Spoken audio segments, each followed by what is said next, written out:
Hello everyone, आज हम NCERT का क्लास 9th की मैथ्स का पहला चैप्टर पढ़ेंगे। पहले चैप्टर में है नंबर सिस्टम, जिसमें अपने को पढ़ना है types of number. Types of number में पहला है नेचुरल नंबर। नेचुरल नंबर क्या होता है? Common counting number. Common counting number क्या होता है? 1 2 3 4, इसी तरीके से एज इट इज आगे तक इसको लिख सकते हैं 1 2 इन्फिनिटी या इनफाइनाइट तक की वैल्यू क्या होती है? Natural number. अब आता है होल्स नंबर। इसमें हमने डिफिनेशन लिखी हुई है, the set of natural number with the number zero adjoint. मतलब जीरो के साथ नेचुरल नंबर भी ले लें तो उसको बोलते हैं होल्स नंबर। यानी नेचुरल नंबर अभी कुछ देर पहले आपने बताया 1 2 3, इसी तरीके से एज इट इज, और इसी में हम जीरो भी इंक्लूड कर लें तो हो जाएगा wholes number. It mean that 0 to infinity तक के बीच की वैल्यू सब क्या होती है?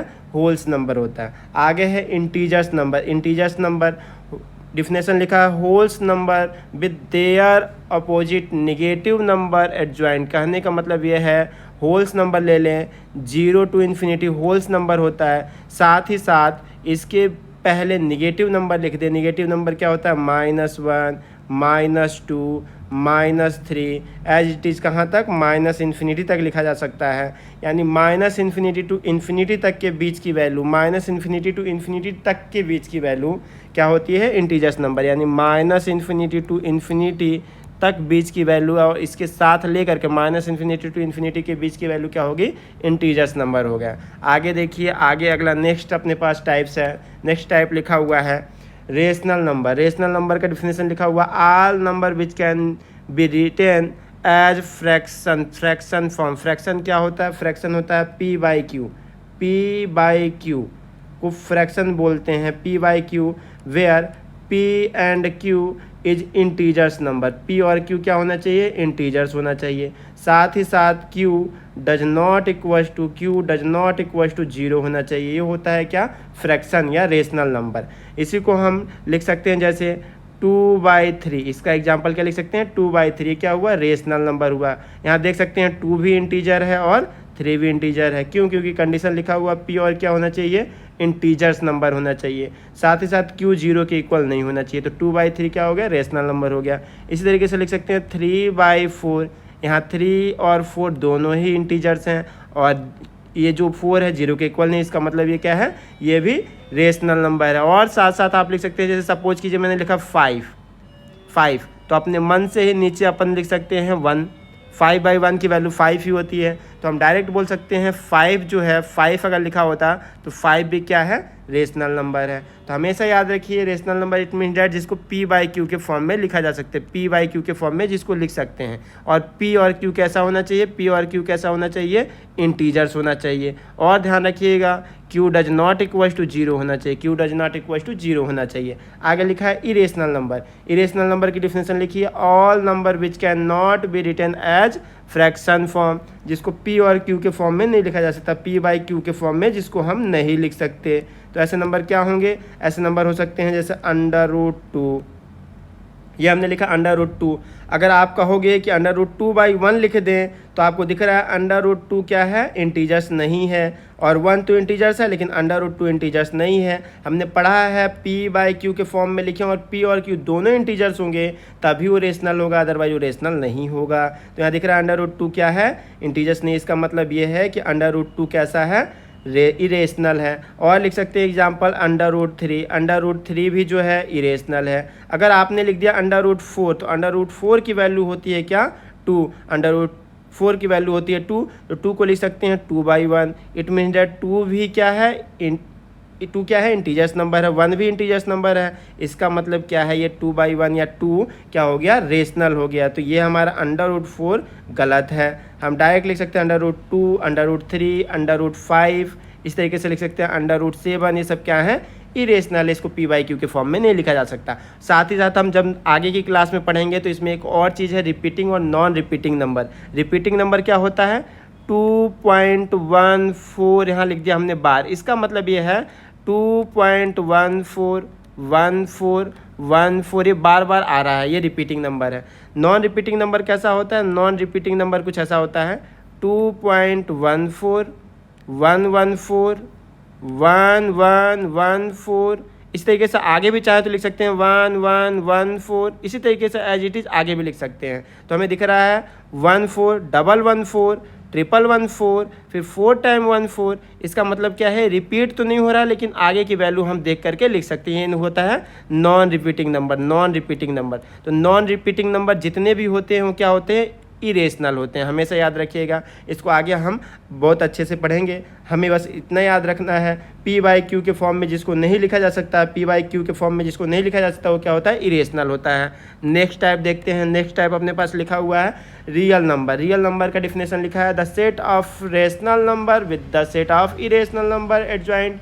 रेशनल और इरेशनल का सेट क्या कहलाता है, रियल नंबर। हमें पता है रेशनल में कैसी वैल्यू आती है, रेशनल में इंटीजर्स नंबर होते हैं, हमें ये भी पता है। इंटीजर्स नंबर में हमें पता है इंटीजर्स नंबर कहाँ से कहाँ तक होता है, -∞ to ∞ तक होता है, ये भी पता है।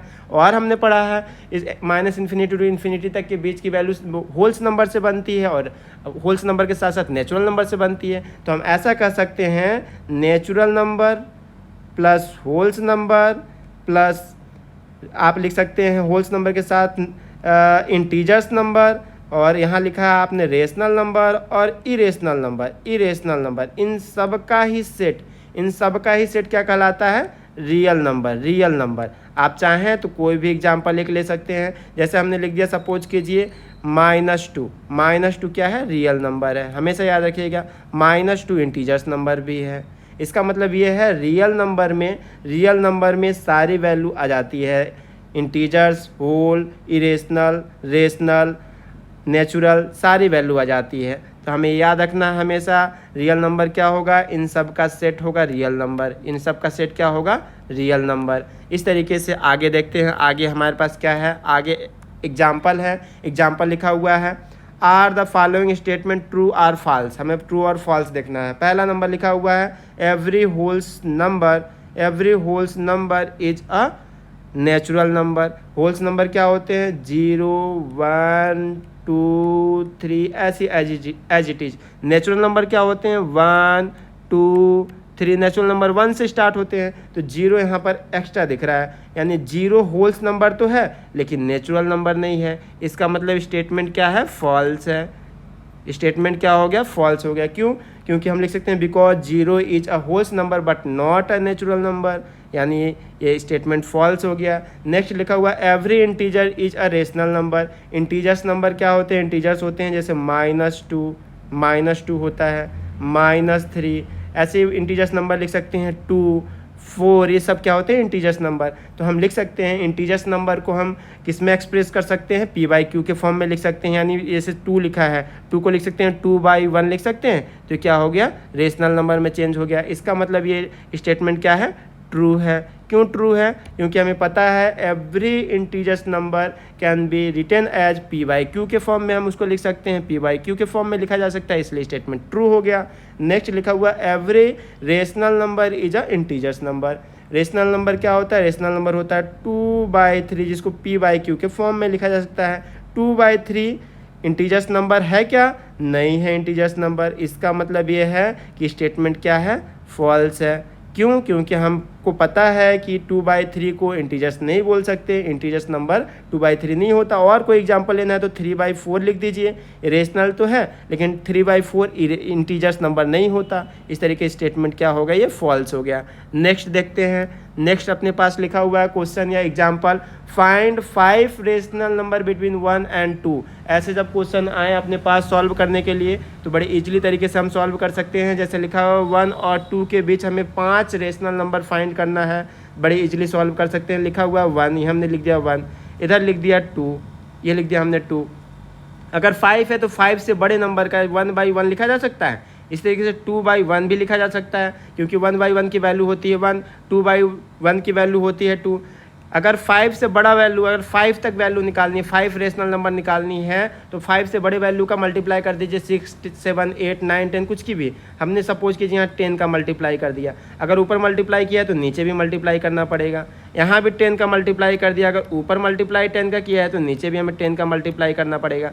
तो इसको लिख सकते हैं 10/10 और इसको लिख सकते हैं 20/10 लिखा जा सकता है ऐसा, 20/10। इसके बीच अगर हमें इसके बीच की वैल्यू लिखनी है तो इसको ऐसा लिखा जा सकता है क्या, 11/10 इसके बीच की वैल्यू है, 12/10 इसी तरीके से लिखा जा सकता है, 13/10 और इसी तरीके से लिखा जा सकता है 14/10 और आप चाहो तो लिख सकते हो 15/10। हमें 5 ही लिखना है तो हमने 5 लिख दिया, 5 रेशनल नंबर लिख दिया, और आप चाहो तो 16/10 लिख सकते हो। तो इस टाइप के क्वेश्चंस एग्जाम में आते हैं, इसको हम इस तरीके से सॉल्व करेंगे। आगे नेक्स्ट क्लास में हम एक्सरसाइज 1.1 पढ़ेंगे।